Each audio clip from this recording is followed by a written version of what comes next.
want to bring in former UAW spokesperson Brian Rothenberg now.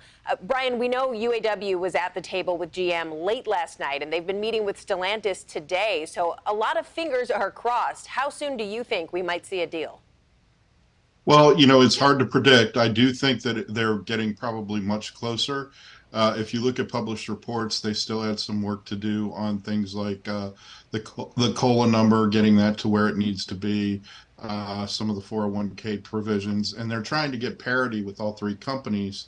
But each of the companies have a little bit of differences. The age of your workforce impacts the actual overall cost, as does things like in Stellantis, where I'm sure that there's a lot of pushing to reopen the Belvidere plant over in Illinois. Yeah, however long these two remaining deals do take, is there any chance that the UAW would allow a deal that would be drastically different? Aren't they going to, at the end of the day, make sure all of the UAW workers are essentially on par with one another?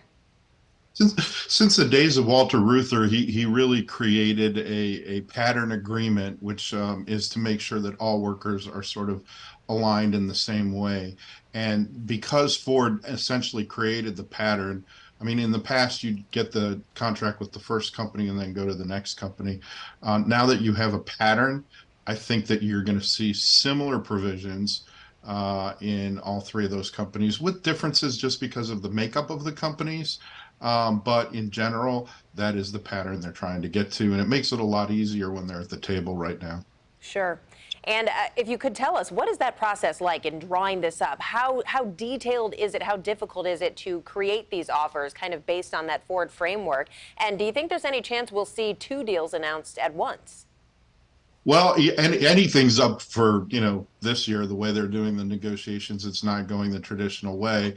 And there's a lot of pressure on those companies because Ford is going to be back in production, and those other two companies still have major strikes with some of their big cash cow products. So there, you could have something like that happen twice in a row.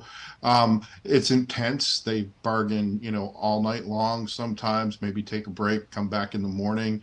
That's what we're all paid for when I was at Solidarity House.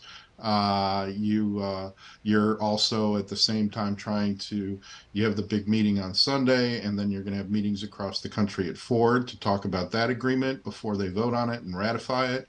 At the same time, you're dealing with the other two companies. And a shout out to my former staff, man, you have to publish huge books and turn around and get them to, 40 or 50,000 people, and you have only 2 or 3 days to get that done.